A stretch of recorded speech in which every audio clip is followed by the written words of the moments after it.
Okay, hello everyone and welcome to our session. Today, Climate Emergency, Space Superpowers to the Rescue. There we go. My name is Natasha Wheatley and I'll be your host for the session. The beauty and protection of our planet is especially important to me because of my work as a photographer and a filmmaker. I like to capture the world around me, and my passion for great storytelling has led me to work with the European Space Agency in their marketing team, where I help bring their projects to life in a creative way. Now, we have got some great guests lined up today, including speakers from forward-thinking international companies such as Kayrros, DryGro, and Insolite. Our aim is to discover how the superpowers of space applications and technologies are and will be at the service for humankind.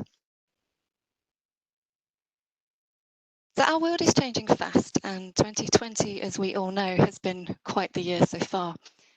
Climate change is increasing. The frequency and intensity of extreme weather events such as heat waves and droughts, floods and tropical cyclones, which affect our critical infrastructure, our agriculture, and interrupt the provision of basic services such as water and sanitation. 2019 was the second hottest year on record, and by the start of 2020, we watched Australia burn. The fires burnt an estimated 18.6 million hectares, with nearly 3 billion animals killed or displaced, and with a cost of more than 103 billion Australian dollars. Now, unfortunately, we're witnessing wildfires raging across the west coast of the United States and Canada. Entire towns are incinerated in just hours, and many thousands face evacuation from their homes. Now, since August, this region has suffered an extensive heat wave, one of the most intense California has ever seen, which saw Death Valley surge to 130 degrees, the hottest temperature ever reliably measured on Earth. And this year's fires have tripled the amount of what is normally given for a year, with potentially the worst still to come in the fall.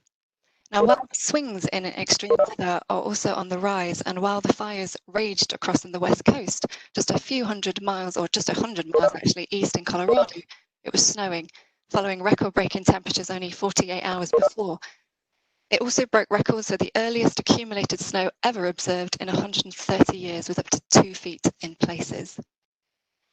Now, levels of carbon dioxide and methane in the atmosphere, the primary drivers of human-induced climate change, are at record levels and continue to increase.